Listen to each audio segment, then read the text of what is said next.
nós duas vamos ficar muito felizes agora mesmo, porque nós estamos recebendo aqui, temos a honra de receber uma personalidade importantíssima no atual momento brasileiro. Uma voz preciosa que tem que ser ouvida, porque sempre se levantou pelas reivindicações populares. O senador Teotônio Vilela, uma raríssima unanimidade nacional, porque não há quem não respeite o senador e a sua voz, que tem sido ouvida ultimamente cada vez mais, porque ele está dizendo coisas importantíssimas. Só que antes de perguntar alguma coisa, eu gostaria de divulgar aqui que o senador está lançando hoje em São Paulo o seu livro Anistia.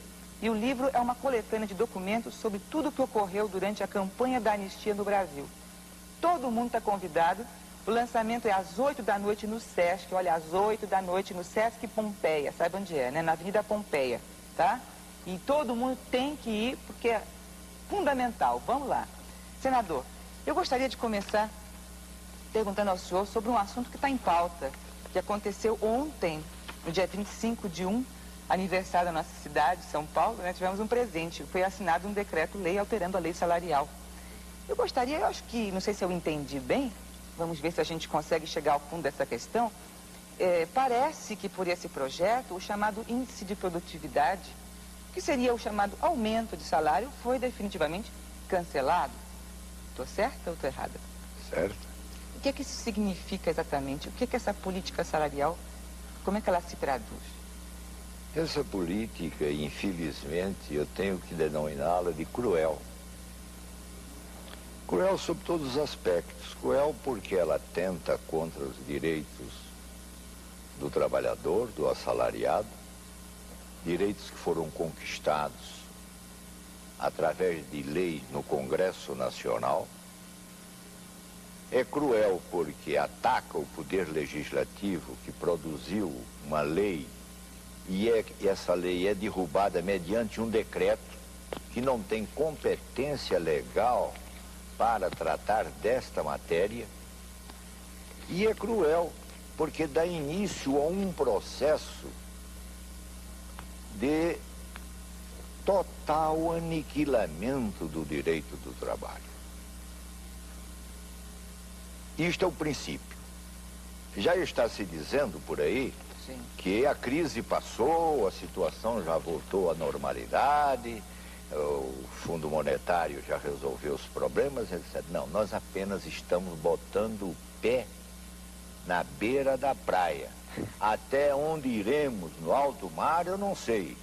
Diz aqui hoje, já a manchete do jornal, que a política salarial sofrerá outras mudanças num esquema de retirada gradual da indexação dos salários. O que é essa indexação? Explique, por favor, o que é essa indexação dos salários? Vamos deixar essa linguagem arrevezada dos economistas, muito de propósito foi inventada e introduzida no dia a dia da vida jornalística brasileira para confundir os brasileiros. Afinal de contas, jeito deles, bom, isso não é um problema meu. É um problema do Delfim, do Langoni, tá? E eles vão resolver. Quem sabe o que é indexação? Quando o problema é nosso. O problema é nosso. Eles simplesmente mascararam com uma fantasia linguística que nós temos que afastar totalmente. A ideia governamental já está expressa nos jornais de hoje. Quer dizer, acaba com os 10%, o Delfim será perpetuado como o homem dos 10%, que já houve outros 10%, a outra história dos 10%. Acaba com a base do salário, que é o INPC, e vai acabar futuramente, segundo o próprio jornal diz, vai acabar futuramente com a semestralidade, porque ele vai deixar o trabalhador entregue ao entendimento com os produtores. A chamada livre negociação entre as partes. É o que eles estão chamando de livre Olha essa livre negociação. A livre negociação é a sujeição total à imposição da empresa. E tudo isto em benefício de quê? Segundo diz o próprio ministro Delfim Neto, ontem ele declarou isso, com a serenidade de um anjo condenado ao inferno. Declarou simplesmente que é para melhorar a situação do emprego no Brasil e termos condições de concorrer lá fora nos mercados internacionais para obtermos dinheiro. Quando todos nós sabemos, todo o Brasil sabe que o que pesa no custo dos produtos não é o salário, é o custo do dinheiro. Vai mais de 50%. O custo do salário é uma bobagem em relação aos outros custos, mas é somente este que é atacado. Então vamos um pouco além. Por que será que essa política salarial está sendo adotada desta forma? Por que é que nós vamos por aí? O que é que nos empurra nessa direção de empobrecimento do trabalhador, inclusive a curtíssimo prazo, porque o decreto já começa a vigorar agora. E virão rapidamente as outras medidas que já estão anunciadas.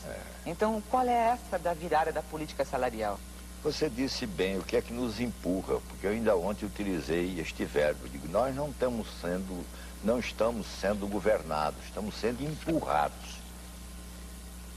Empurra com os pés, com as mãos, com isto, de toda forma, de toda a natureza. Estamos sendo empurrados, conscientemente, para um universo muito perigoso. Que até hoje, com todo o respeito que me merece a autoridade do senhor presidente da República, ele não convocou o seu ministério, para tratar da crise brasileira. Até hoje não se dirigiu à nação para dizer aos brasileiros o que é que nós estamos vivendo e o que é que nós devemos realmente fazer. Não. Ele, que é tão chegado à televisão, inclusive criou um programa próprio para ele, para todo dia estar falando, fala sobre tudo, menos sobre aquilo que é fundamental. A crise econômico-financeira do Brasil, que está nos arrastando ao mar alto. Então a política salarial tem como base a questão do Fundo Monetário? A questão da dívida externa, onde entra também o Fundo Monetário.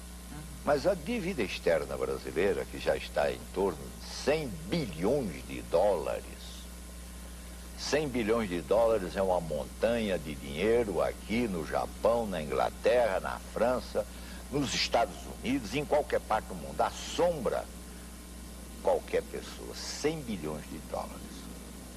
Nós não podemos pagar 100 bilhões de dólares. Está provado por A mais B que nós não podemos. É como se o indivíduo ganhasse 5 e tivesse que pagar 100.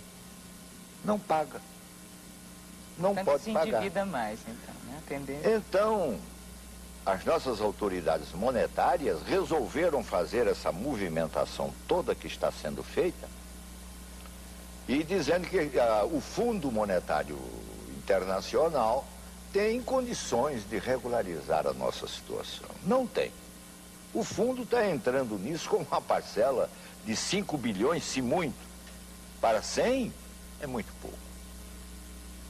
Agora, tudo vai ser orientado, disciplinado, orientado por uma ditadura econômica e salarial da pior qualidade. A nação inteira que me ouça e se una para que nós possamos oferecer uma proposta que diminua a perspectiva catastrófica que nos aguarda.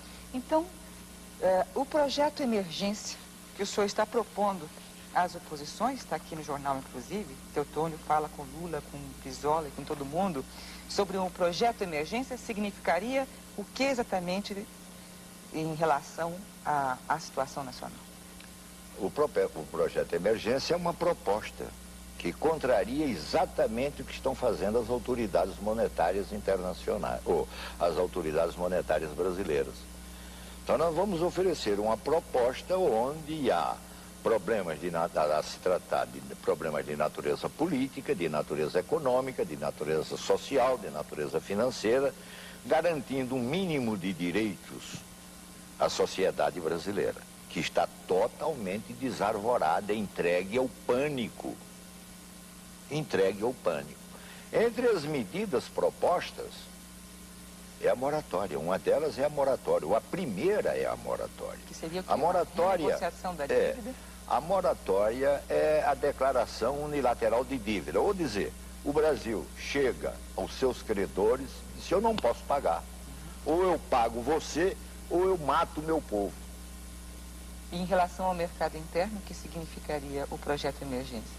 Neste caso, com o projeto Emergência em funcionamento, nós vamos ter a garantia, vamos dar garantia ao salário e vamos dar garantia ao mercado interno.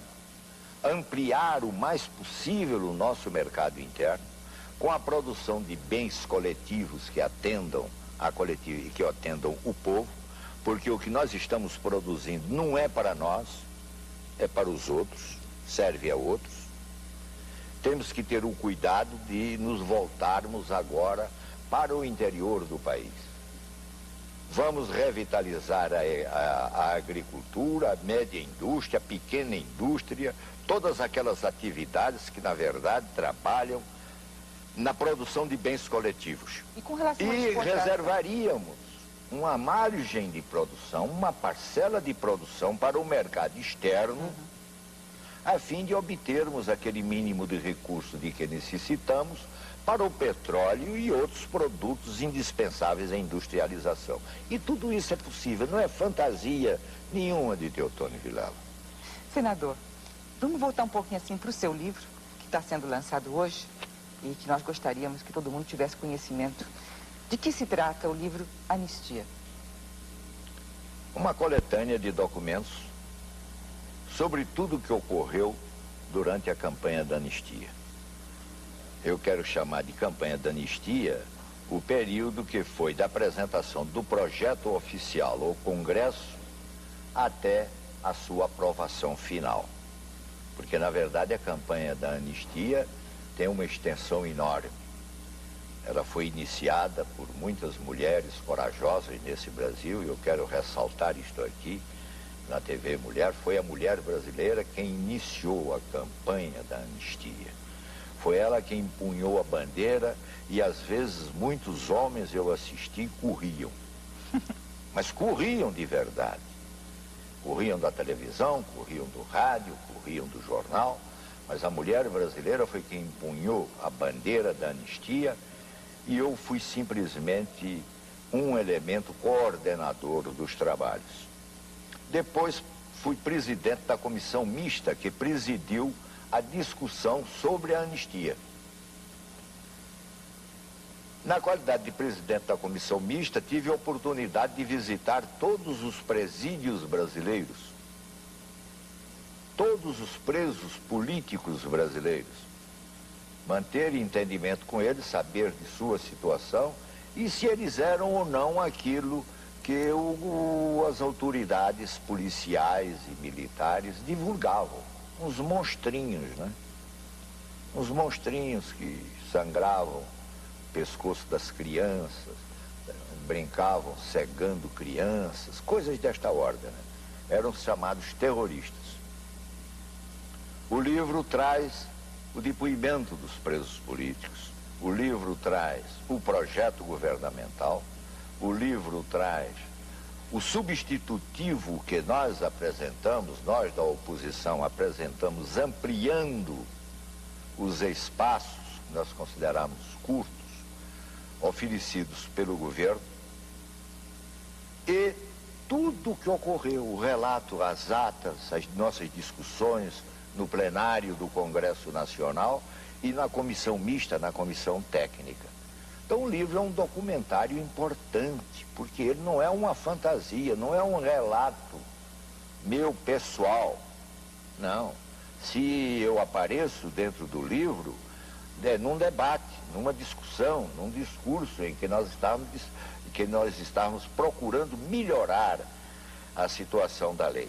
Senador, eu lhe agradeço as suas ideias, as suas sugestões e esse momento de grande coragem de simplesmente dizer ao povo brasileiro: gente, não é hora de correr, não é?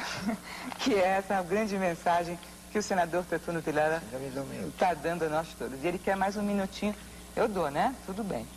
Um minutinho só, para, em primeiro lugar, agradecer essa oportunidade de estar aqui conversando pela manhã com o Brasil inteiro, que eu sei que este programa cobre todo o país.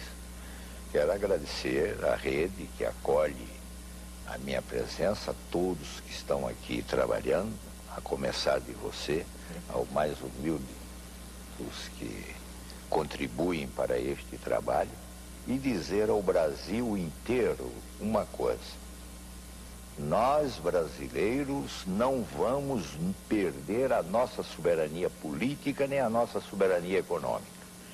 Nós vamos lutar com todas as armas pacíficas de que pudermos dispor. E para isto é necessário que o brasileiro sinta-se hoje um homem ameaçado com as providências que estão sendo tomadas de forma discriminatória, sem consentimento e sem passar pelas instituições competentes, como é este decreto-lei que arrasa com os direitos do trabalhador. Portanto, nós temos que estar unidos. Não é só o trabalhador. Amanhã é o pequeno produtor, é a classe média inteira, total. É o grande e é o pequeno empresário, que será toda a nação. Ninguém será privilegiado com as providências e determinações dessa ditadura imposta pelo Fundo Monetário sob a alegação de que vai salvar o Brasil. Não salva o Brasil. O que salva o Brasil é a moratória. Obrigada, senador. E a coragem dos brasileiros.